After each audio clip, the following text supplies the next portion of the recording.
Okay, Dr. Dave. I'm going to dive into your introduction. I'm actually going to read your introduction as you gave it to me because I think it's important for people to know you're just not Dr. Dave, the psychologist. You are Dr. Dave, the psychologist.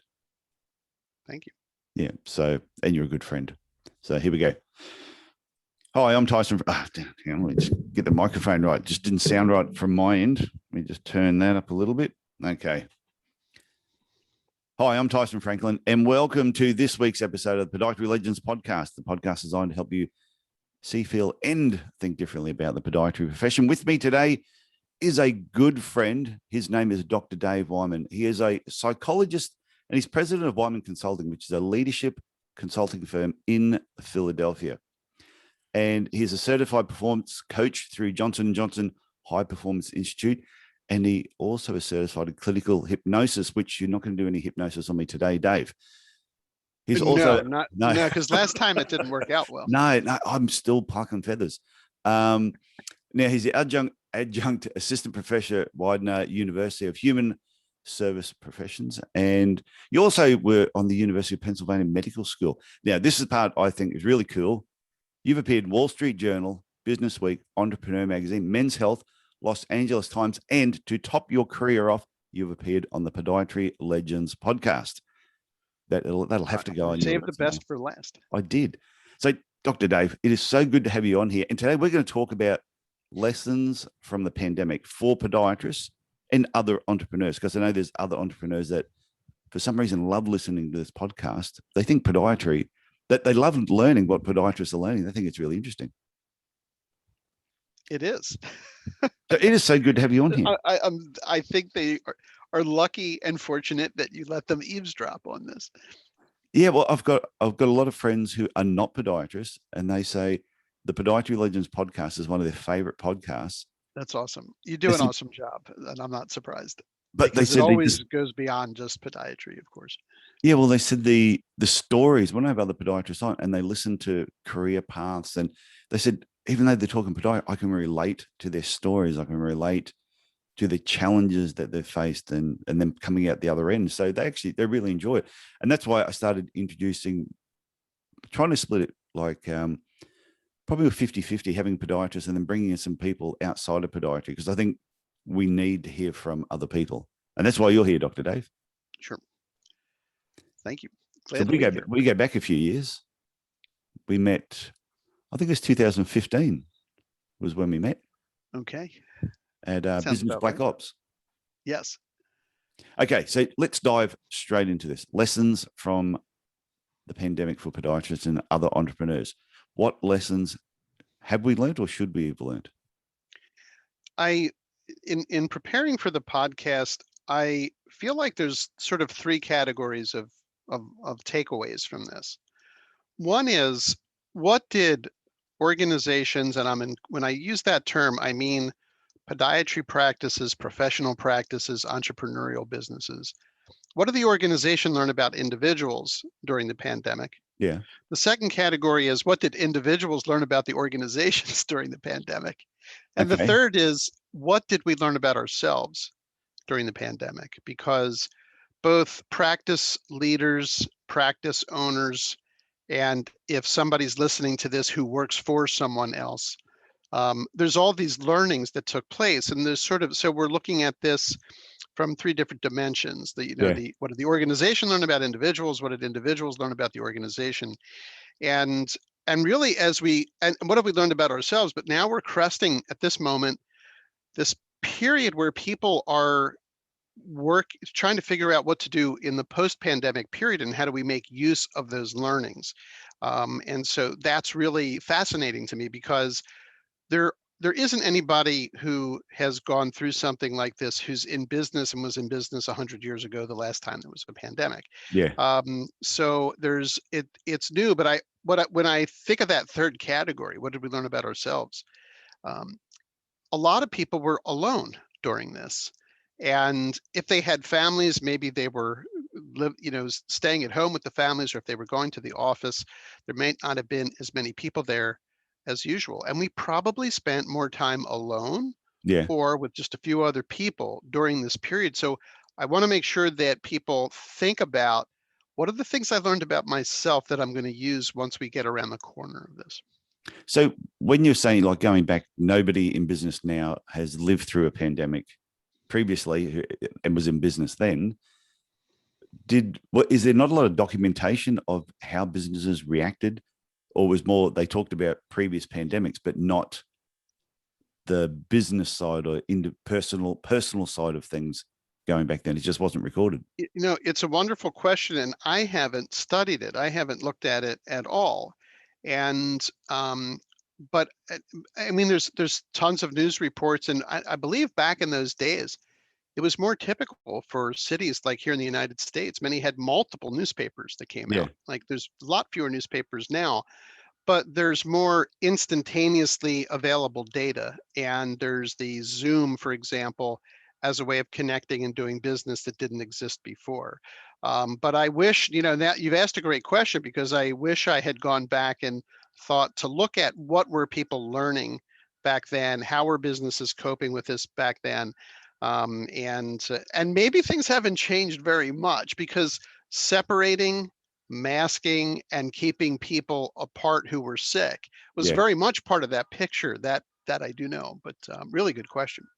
Well, the part that's interesting, I think the difference now is a few clicks of the keyboard, and I know exactly how you are being affected, say in Philadelphia, Mm-hmm.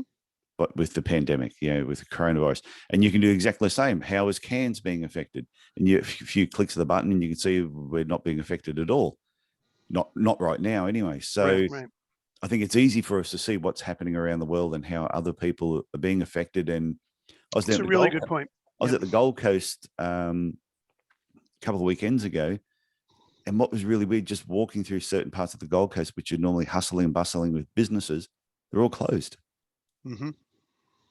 And it's just a weird feeling to thinking, how long is Sure. it going to take before those businesses come back, or people are game enough to now open up a business while the pandemic is still happening?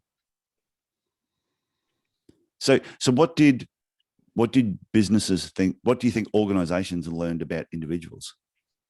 They saw, in my experience, who stepped up and Oh, yeah. who didn't. And Okay. so an example is a business that's in manufacturing had a power outage, and they still had staff coming in to manage a production facility. But there weren't a lot of people around to help deal with the power outage, because they had to very nimbly find another similar manufacturing facility close enough to where they could borrow those machines and make what they needed to make. Yeah. And there were a few people who raised their hand and said, "I'm in, whatever this takes, I'll do it." And so I think that the pandemic showed some organizations who really comes through in the clutch, because prior to this, I don't know how sharp people were in terms of dealing with an acute chronic stressor, an excessive acute stressor like a pandemic that turned into a chronic stressor. But maybe people started to sharpen their tools. Like now that they needed to use, they needed to be a little bit more agile. They needed to be a little bit more aware of what to do, and even what resources they had to offer a business that had, within a pandemic, another crisis, Yeah. powers out to the plant. The other thing that I heard from organizations is that working remotely, paradoxically, exposed some folks who could not carry their weight, but it was somewhat disguised when they were working in the office. So this is sort of counterintuitive, but they said once they were working remotely, and their their their productivity was almost easier to see, Yeah. because there were fewer channels of communication. And so it became more obvious when they weren't turning in needed work on time, when they were missing meetings, I mean, it was a little easier to disguise that. Again, I say it's paradoxical, because you'd think, well, wasn't it easier to notice that when they were in an office?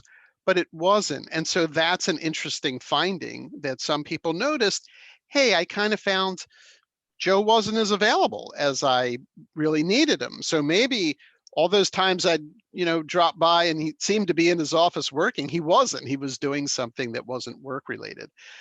So to that, those are sort of two extreme examples, but I think they make a general case that we did see people who are willing to adapt, quickly move over to working remotely, manage their schedules really well, worked out the work-life balance. If they had kids at home, maybe they would need to take care of some home-related responsibilities, but they might work a little later at night to make up for it. And these things I'm mentioning are actually all trends that the Gallup organization found when they surveyed employees and how they reacted to this. The organizations, I think, also found out that they have to communicate much more about values, mission, and purpose if they want to keep people tethered to something that anchors that organization together. Because when they're remote, it's almost like the owner is in the control tower of an airport and the planes are all out flying around. You can pick it up on the radar, right? You can see them in some way, but you really need really good communication with people to let them know what's happening at the home base, what's happening at the tower, and giving them that information. So I think that's another takeaway, is that owners understood, I need to connect what people are doing. When I say connect, I mean, if somebody's working on a task, and I'll use the example that we just talked about. Somebody really stepped up when the plant lost its power, and they went to another plant on a weekend and made sure that everything was made for delivery Monday. If I were the owner giving feedback, I'd say, not only is it fantastic that you did that, but one of our core values here is making customers at the center. And you showed that because you understood by what you were doing, you were supporting that value, and I appreciate it. So that's less than a minute to say that, but it starts connecting the behavior to the value. Yeah, it's interesting when, a couple of months into the pandemic, there was a lot of confusion. Yeah, people still weren't quite sure what was happening or how contagious it was going to be. And I know some podiatrists that had team members that when we were right in the thick of it, refused to come to work. They said, but we need you there. And they just refused to come to work. They were so scared and frightened of what could happen, they wouldn't come in. And then there were other people who were putting their hand up straight away and just, when do you need me? So I think even on the smaller scale of a podiatry clinic, they could see the dynamics of how people reacted to certain things and how some reacted negatively and some reacted positively. And they said, going ahead a year, the ones that probably acted negatively aren't with them. They ended up moving on. That's another, I think right now, and I'm not sure if this is global, but I suspect that it is. Because of what organizations learned about their people, because of what people learned about their organizations, a lot of people who decided that wasn't the right company for them, and a lot of organizations decided this person isn't right for us. And that is probably a healthy kind of shaking out that happened, because if you find out that we're really talking about whether or not the values were a match, but that was never tested before the pandemic. So in the example that you gave of podiatry practices having some folks who said, I'm not coming in, but some folks said, I will. The folks who said, I will, their values were likely a very good fit with that practice. Yeah, definitely. The ones who said, I won't, you only found that out through the pandemic. But I would imagine that the next time an excessive acute stressor occurred, the same behavior might happen, because the ones whose values are not a good fit for the practice, when that's tested, they go to the back of the class. And that's okay, because now that we know that staff is tightened up a little bit. And the people that are left share the values. The people who didn't make it that far, they'll find another organization that's a match for their values. So I don't think this is a matter of just swapping employees around. I think it's going to coalesce values more, where you'll find the people that you have now after this are a closer knit group because they were bonded together by meeting the challenge. Yeah, one of the other things that somebody mentioned to me was the team members who wouldn't come in when there was a high stressor were also the same people that when there was an equipment break, a problem with some equipment that had broken down, and therefore there were delays and people had to stay at work longer, they'd be the ones that also say, I can't stay behind. If all of a sudden they had to pull a team meeting because there was something really important they had to discuss, and this is pre-pandemic, they were the ones that say, no, I can't make the meeting. So they noticed, like you just said, the pandemic really heightened a stressor. Yes. And they saw how they reacted to it. But they said, in hindsight, looking back, they weren't real team players to begin with. And like you said, they probably then moved on and found a place that suited them better. And that's okay. Yeah. That really is. And as you were describing it, I almost thought of the values as this kind of thread that if it's weak and you stretch it, like they already weren't dialed in to what was important at that company, but the good outweighed the bad. So the podiatry practice kind of kept them along and may have thought, look, not every team has super strong players. There's people who are, a professor of mine said in any organization or team, you have maybe 20% of the people at the top who would come into the podiatry practice without rules, do what they're supposed to do, manage themselves well, and they're contributing. About 20% just are miserable. And really it's the 60% in the middle where the action is, because they can be drawn up or down. Now, I don't know if I agree with the simplicity of that, but based on what you're saying, it was really the 20% at the bottom who weren't willing to do very much, had their own boundaries in advance, were missing meetings or weren't showing up, or when extra help was needed, they were never available. A podiatry practice is not something where you can tell the patient who's in pain, oh, come back next week. We don't have enough people to help you right now. They'll go somewhere else. And so, nor do you want an office that's so packed with people in the waiting room that it seems chaotic. So there's this management of the ebb and flow of that. At least my own time spent in podiatry offices, which has been too much, but I appreciate what they did for me. But you can sort of see that, and you get a sense of the style and the values of a practice from sitting in that waiting room. In fact, I don't know how many podiatrists have done this recently, but it would be sort of interesting to go sit in your own waiting room sometime and watch what's going on. But back to your original point, that thread got snapped when it was too thin, when the person connected to the practice didn't really get those values, or their values weren't in line with the practices. And the ones where it was strong, it strengthened that thread. I think that actually bound things up even stronger. Yeah. And I actually mentioned to some like podiatrists and dentists that I was close to when everything sort of went down. And I also said to them, I said, it's right now, you need to show strong leadership. I said, because your team is looking up to you. You cannot be panicking and making rash decisions on things. And even if inside you are concerned and worried, they need to see that you're not showing that you seem to be total in control of what the business, because a lot of people too, businesses, when the pandemic first hit, a lot of podiatry businesses were closed, or they could only see emergency cases. So their workflow really dropped down, but they still wanted to hang on to all their staff. But exactly. I said, you have to show strong leadership. Otherwise, you're going to get good team members who are not leaving because they don't have the same values as you. They're leaving because they don't think the business is going to be here in a month's time, and they've been given another opportunity. So I think that's where the organization needs to be strong. Exactly. There was a really wonderful business author, Jason Jennings, who passed away not too long ago. And he had written an article called No Layoffs at the World's Greatest Companies, or something like that title. And he was giving examples of companies that had a policy of not laying people off when the economy went down or their business was impacted temporarily by something. Yeah. And the example that he gave was a bank, I think it was called World Bank, located here in the US. I think that was the name. And when they were hit by a recession and didn't have enough work for people, they asked people if they'd be interested in doing jobs that vendors were currently doing, like lawn care, delivery from branch to branch, and other things that they could, like janitorial, that they'd rather keep their own staff employed and not use the vendors if it was possible to keep them on the staff.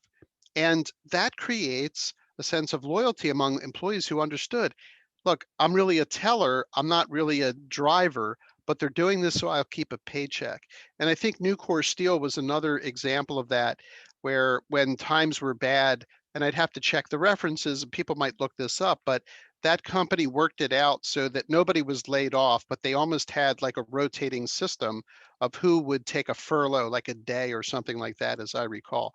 So in a practice, when you're able to keep people connected, and like you said, people are looking up to the owner, they're looking up to the leader. Oh, big time. There's all kinds of things you can do to demonstrate that you feel the pain too, and you're willing to have everyone share it rather than cutting some folks loose, because then when things ramp up again, people will be super gun shy about rejoining a practice. If they feel like the next time something bad happens, they'll let go. So the employees at World Bank and Nucor Steel, they had a sense that the company cared about them and that they walked the talk there, because they didn't lay people off. Yeah, what was interesting, because I was doing one-on-one coaching with a number of different businesses, the people I found it interesting, the people I was doing one-on-one coaching with during the beginning part of the pandemic and months afterwards would tell me how busy they were and how these were some of the busiest months I'd ever had. And at the same time, I was hearing other people that I wasn't working with complaining, oh no, business is bad, things are going down. It's just the different mindset, and also probably the plans they had in place and how they approach the business and how they treat the patients. So that goes almost like you said, the first point was, what did organizations learn about individuals? But the second one was, what did individuals learn about organizations? And that's sort of what we're talking about now. And those lessons, it is very difficult because information, like in an organization, is like water trying to go uphill, right? Yeah. It's not very easy to do that. And information has a hard time making it up. So oftentimes employees, there was a study of communication in organizations, and they asked employees where they got most of their information in the company. Was it from official sources, through the grapevine? Like people said like 75% of the information they got was through the grapevine, meaning other employees. Yeah. And so oftentimes the owner, who is at the top, as you mentioned, is the last to know certain things. And that can be too late to correct a misperception or a rumor that has already been swirling around. I think in the case of this second mode that we're talking about, what did employees learn about the organization? If they saw a company spending money on something they thought was frivolous during the pandemic, instead of securing my paycheck and making sure that I was getting what I needed, that would reflect really poorly on the company. So there was a lot more focus and attention.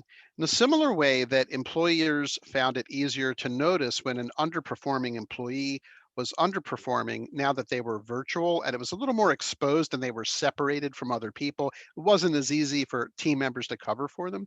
Was In the that, same if I way, just asked you a question on that, was that they were noticed more because, say, in some organizations, I'm just thinking of my brother-in-law, worked for a big insurance company. And when everything happened, a lot of people were let go. They were Mhm. they were let go because there wasn't the work there. Right. But a lot of the key members who were supposed to be doing certain work were all then working virtually. So now this person who's working virtually didn't have all the other people around them who were probably doing all the work, and they weren't doing as much. So now that the work fell onto them, that's where they could see they weren't as productive. Is that sort of how It's not just it that the happened? work fell on. Sorry, I didn't mean to cut you off. No, that's fine. Yeah, it's not just that more work fell on them. It's that they were no longer able to hide within a team. Yeah. And I know when I've done team assessments, sometimes you'll find out that the majority of people know there's one person who doesn't pull their weight, who's not contributing to team projects, who doesn't show up at meetings, who doesn't do the work that they were supposed to do. And oftentimes the rest of a team will cover for them. But now that you're no longer in an office together and individuals are working out of their homes, for example, that person has no place to duck and cover, right? So part of it, I think, is what you're talking about, that it's possible that more work got put on those who were left, and it's possible that they couldn't handle that. In addition, I think it's now you're seeing these individuals separately because the team dynamic isn't able to give them an opportunity to kind of hide in the corner and do a little less. And unfortunately, I wish the world was different. I wish the world was made up of the 20% who just do what they need to do. You don't Yeah. have to remind them 12 times. But I think that happens to her. Like, my daughter will come home and she might have been doing a project with a couple of other girls, and she will walk in with, I'll say, "Oh, what did you group, Mark? What mark did your group end up getting?" And my daughter will go, "Well, I got a B+ for the work that I did." She says, "The others did nothing. I did all the work, but they still got a B+." She goes, "That annoys me." And I think what happened at school with my daughter is what happens in organizations and businesses sometimes, where everyone's given the tick of approval, but there's only certain ones that are probably doing the work and others that are hiding within the team. You're absolutely correct. And I don't think that businesses are all that different than high school, for example. Yeah. They're not as much like college. In some cases, they're a little bit more like high school. I don't know what grade your daughter's in, but you know, that can be the behavior that you see there. Oh no, but I watch the group that she's with, and she'll come home, she'll say, "Oh, we've got to put a group together for, might be biology or chemistry." And now she's almost 17, she will mention she's a little bit more, she takes the groups that she is in more serious. Sure. Whereas when she was younger, like grade 8 and 9, whichever group was, she wanted to be with her friends because it was fun just to have that group. But now that she's in, towards the end of high school, the groups are more important. So now she's being a little bit more selective because she wants to know that whoever she teams up with is going to put in the work with her. I think that's exactly what happens in companies. And so underperformers are not selected for the most challenging work because nobody wants to have that drag on the process. So a podiatrist, if they have a team and a number of team members, they should be looking at the dynamics of teams and not just rewarding everyone across the board, or just handing out jobs saying, "I want you guys to work on this." They should really say, who is going to put in the best work? And there's another question I think they can ask, which is, who wants to work on this? Or even better, what do you want to work on that you're not doing now? Because often we have somebody who might be in more of an assistant role who says, "Oh, I'd like to be doing this piece where I'm actually more involved in patient care." If you ask what they would like to be doing that they're not yet doing, you learn more about what their natural curiosity and drive is connected to, rather than giving a group a task and saying, "Hey, I need you to work on this." It's not bad to do what you said. I just think we find out a little bit more, or maybe a little different information, when we ask, "What are you not doing right now that you'd like to be doing?" Okay, so somebody might enjoy marketing, but they're working full-time as a podiatrist. But if they said, what are you not doing that you'd like to be doing? If they said, "I'd love to be doing more marketing. I'd love to be looking after your social media pages." And they're like, "Oh," and they may have given that job to somebody else who actually doesn't like it. In one practice that I'm familiar with, it was one person's job to call people who canceled appointments to find out why. And they always made it seem like it was so difficult to get in touch with people, and they never got straight answer. And they wound up leaving the company, and they were trying to figure out who would do this role. And I said, "Why don't you ask other people who would like to do it?" And one person raised her hand and said, "Not only will I do it, but I think I could do it in like a third the time." And we said, "Why?" She said she was wasting all this time when she was doing it. It's like, I think I have better questions to ask. I think I'm better at getting information from people. Yeah. And so instead of filling this whole role that the other person had, they kind of asked around who would like to do the different pieces of this and what do you want to do? And so this person volunteered to do that role and was fantastic at it. But nobody had ever asked her before what she wanted to do that she wasn't doing. And if they had, she would have grabbed that and just did a much better job at it. So it's an example of what we're talking about, that there's this opportunity now in this sort of post-pandemic phase. If you saw that people stepped up, keep this lightning in a bottle going, right? Does this, whatever this is, to continually to talk with, you don't want to burn people out by having them respond to an excessive chronic stressor. That's not what you want to do. Yeah. Give people breaks, give them a nice round of applause for the awesome job they did.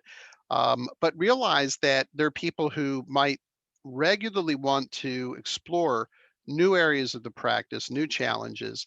Even there's one professional practice recently where I said, what is something that you, the owner, so the person is a surgeon, but they're also very business oriented.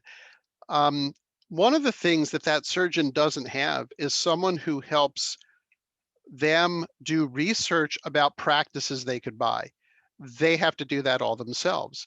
And Okay. there's a few dozen employees of this practice. So the light bulb went off like, hey, maybe the person who could help with that research is right here in the practice already. I'm not going to hire a marketing person who knows nothing about this surgical practice. And it worked out though? It worked well, them doing that? That's a work in progress. They're still scoping out the things that they could use help with. And then they're going to see who's within the practice already, who's interested in those things. Okay. So what do you think we most people learnt about themselves then over the pandemic? What was because you said it was, what did organizations learn about individuals? What did individuals learn about organizations? And then it was, what did we learn about ourselves over that period of time? The things that I think individuals learned are what their sensitivities are in life. And I think some of the likes got more pronounced and some of the dislikes got more pronounced. So people, for example, who didn't like meetings, I know people now, they're now just like they're so burnt out from Zoom meetings, video meetings, Yeah. that it made them realize, I'm wasting so much time. Like they're seeing what a time waster meetings are. I said to one person recently who said, like, I was kind of on the fence about meetings before. I could sort of take them. Now I just collect them when I see a meeting on my calendar, my schedule that my boss put there. I just I'm ready for my head to explode. That is this sharpening that's taking place where people realize, what do I really love? What do I really miss? What do I really need? So some people, for example, said to me, I didn't realize how much of a people person I was until I didn't have contact with people anymore because I had to stay away from everybody. Yeah. I can't wait to get back to that. And I think I want more of that in my practice, more of that in my life. So they're welcoming people back in the door of the practices, but appreciating it a lot more. And one of the things I'd recommend to everyone listening to this is take the time right now to write down, what are your takeaways to this point? And maybe in a month or two, what are your takeaways then? What have you learned about yourself? For me, I learned that a lot of the obligations that I was involved with, social obligations, personal obligations, and some business obligations, were unnecessary. Mm. And I realized that because when I wasn't able to go to even a virtual event, I kind of was like, whew, that's another social obligation, another event that I don't have to go to, or that something got canceled. So why didn't I feel comfortable before not accepting invitations to things that I didn't feel were worthwhile? That's a takeaway for me, is that in the future, I shouldn't do things that don't make me happy, that aren't fulfilling, that aren't consistent with my values. I shouldn't just do it out of a sense of obligation. And so that's a key thing for me, is being more clear about what makes me happy, what doesn't make me happy, and maybe don't accept the things in my life that don't make me happy. Among the other people that I know who've been through this, some of them really started to value their relationships more. For others, it caused cracks and fractures in relationships because they were now closer together in a confined space than they were before. And that wasn't part of the rhythm of their life previously. Previously, you go out to work, come back, and there is something about missing somebody that doesn't happen when you're around them all the time. And there's so much in the literature just about relationships, about that need for space. And couples handle that very differently. But even in an office environment, um, does it seem more crowded now, even though there's the same number of people back working? So the things we learned about ourselves, I do think, get to our values, our purpose, and who we are when we are our best selves. And those three categories are sort of helpful for folks that I've suggested. They kind of check in and what were the takeaways? What are the takeaways about my values? What are the takeaways about my purpose? Why am I here on the planet? And what are the takeaways for when I am my best self? And for me, it's when there's too much contact, when I have too many coaching meetings in a row, I'm not delivering my best work, and I'm also not as happy. So that it's the value of delivering the best service possible dictates that I would space those things out more, and I'll be happier, and I'll have happier coaching clients also. Yeah, I was talking to a podiatrist pretty early on with the pandemic, and they were on the podcast. I can't remember the exact episode, but we were talking about how a lot of podiatrists, they just got in this role of need to see more patients, need to employ another associate, need to see more patients. And the business just kept growing, getting bigger and bigger. And then when all of a sudden things slowed down and they had to reassess everything, and then they had to spread patients out. So there weren't too many patients in a waiting room at any one time. So they had to spend more time with patients, but therefore their patient care improved. And then when I don't rush a patient through in 10 or 15 minutes and actually spend half an hour with them, I can learn so much more. And therefore their treatment offerings were greater because they were actually listening to the patients more. They were finding out the connections with the patients improved. There were less no-shows. Patients were coming back because they felt more connected to the podiatrist. So as things changed, they actually liked the new change of seeing less patients, but actually charging more per consultation and spending more time with the patient. And they were happier. Quality time. They were happier. The patient was happier. The team was happier.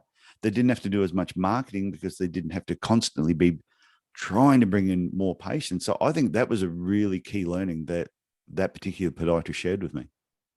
There is so much to slowing down.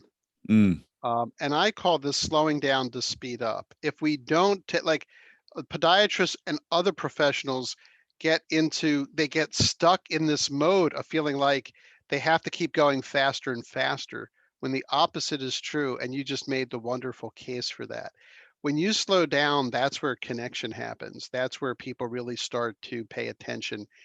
Paying attention and listening creates that bond. But also, if you send a patient out and haven't heard all the things that are bothering them, you are missing opportunities, because you may be looking at dealing with just what they came in with their left foot. You never thought to ask them about the right foot, and we get them out the door. Whereas if we're just a little more patient, and I think it's interesting that we're using this term to describe slowing down and focusing, but it also has a meaning in a medical practice, a podiatry practice, as the actual patient. It is so important. And sometimes it's the third or fourth question that we ask that really gets at more relevant data from a patient. So it's just so important to do that. And when doctors rush, there's nothing good that comes out of that. Nothing. Yeah, I remember the first event of Business Black Ops I went to, and Dave Free says, I need a volunteer. And of course, I've just turned up. I've come all the way from Australia. I'm not going to sit here and be quiet in the back room. So bang, I throw my hand up. I go to the front. And the question that Dave asked me, and you were there, was, why am I doing podiatry? And as you asked the question, I said, because you give the usual answer that you would give people.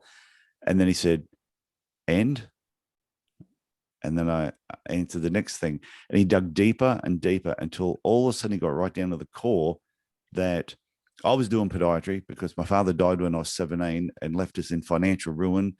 And I didn't want to ever do that to my family. So I wanted a profession that I knew I could make good money and I could look after my family. But it hit a nerve. Mm-hmm.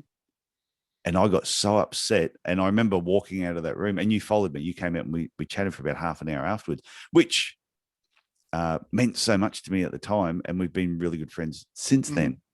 And I've been so close to that group because I opened up to them. But I think it's stopping and asking your patients deeper questions that you will find out what the real problem is. It's not the sore heel.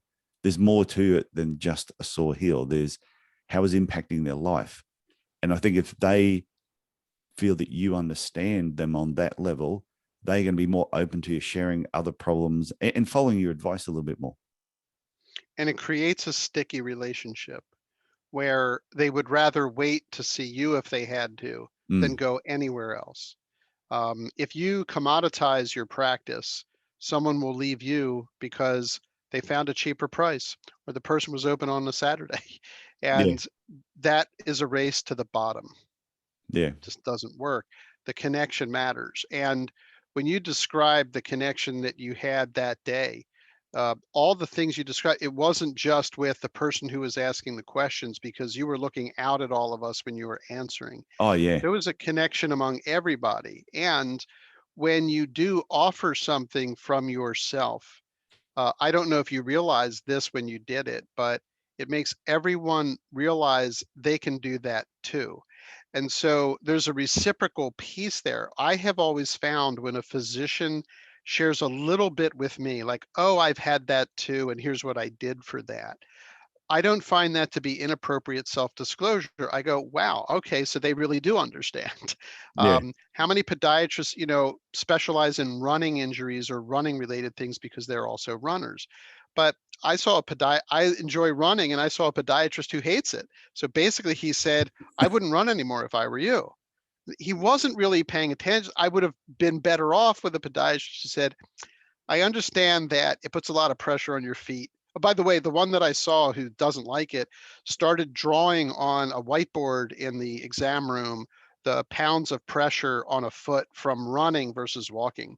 Well, but I love running. So is there a way to do it? He wasn't relating to me that way. Just based on what we're talking about, if he had spent a little more time asking about it, I'd be like, running provides me with stress release. I get relief. I get out of my head.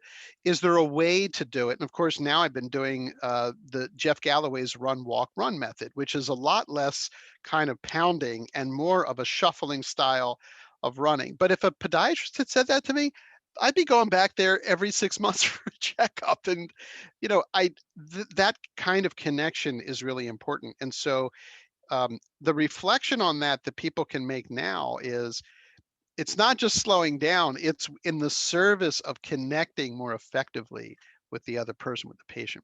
Yeah. And the power of doing that, going back to 2015, when I opened up to everybody, there was a guy in the room called Bupper. And you know Bupper. I brought him there. Yeah. So Bupper was the guest speaker that day. He was like one of the main events who was talking. I never really gave it too much thought when I opened up like that he was actually paying attention, because he was like one of the speakers that you'd brought along.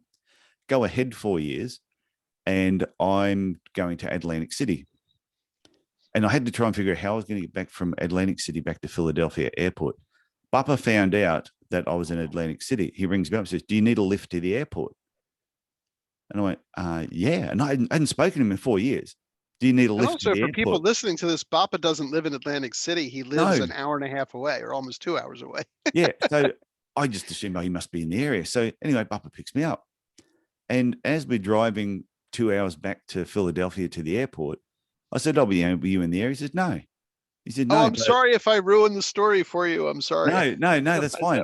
But he said, no, when I heard that you were going to be in Atlantic City, I haven't seen you for 4 years. He said, that day that you opened up at that event, I felt so connected to you. I haven't really spoken to you since then. And I thought, what a great opportunity to spend a couple of hours in the car with you. So I drove 2 hours to come and pick you up so I could spend 2 hours in the car with you driving back. That's awesome. And we had the best conversation in the car. And like I said, it's only the second time I'd met him in person, but I felt even more connected to him. He felt even more connected with me. So I think that digging down with your patients and connecting with your patients on a more personal level, you will have patients for life. 100%. Absolutely. So I haven't shared that story with anyone. So, Dr. Dave, I'm just looking at the time. Have you got any parting words of lessons that podiatrists and other entrepreneurs that are listening to this could take away from the pandemic? I think that your notes and journaling about yourself is like writing chapters in your own owner's manual. Oh, yeah. So please take time now, if you're listening to this, to write down the things you did to get through the toughest times and use that the next time there's a tough time. Write down the steps, the things that you did. I have done this myself. When the recession hit back in 2008, I got through it. I wrote down all the things that I did to get through it. And it's on a spreadsheet that I use as a dashboard for my practice. And I colored the tab red.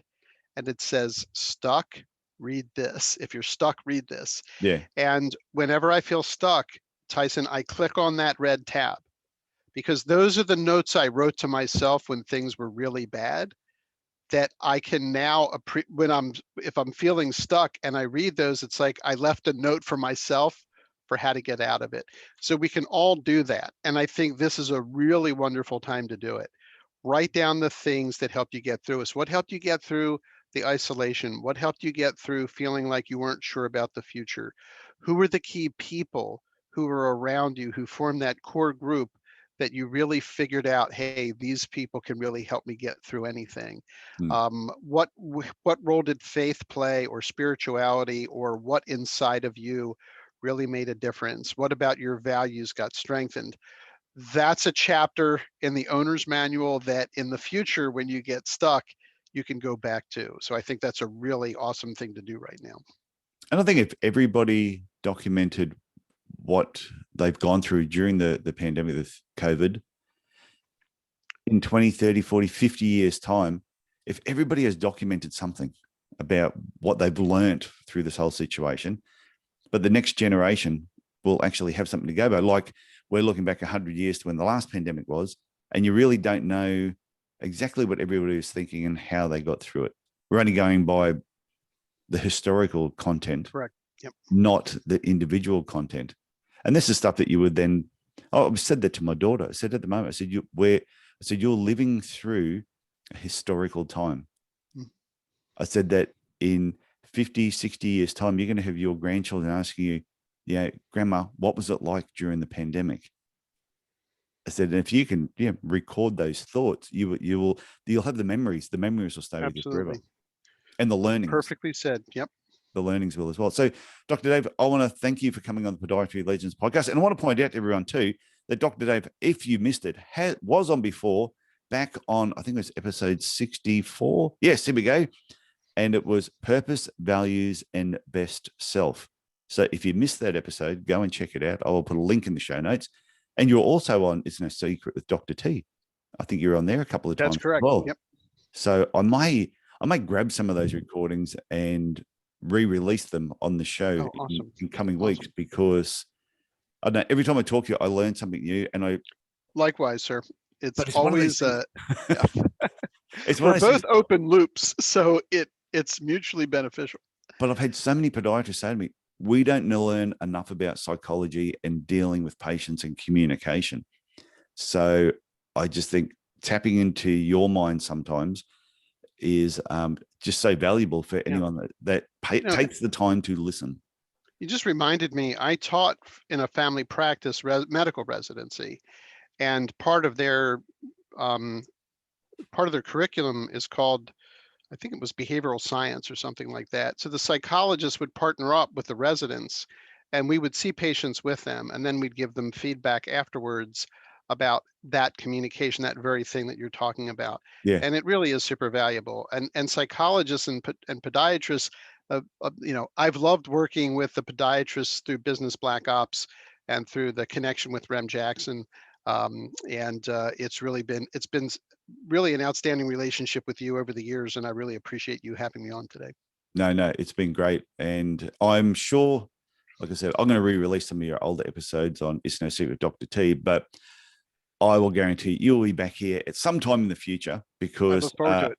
I just want to keep, this will sound terrible, but I want to expose you more to the podiatry profession, but in a good way. So thank you, Dave. Thank you very much, Tyson. It was great being with you.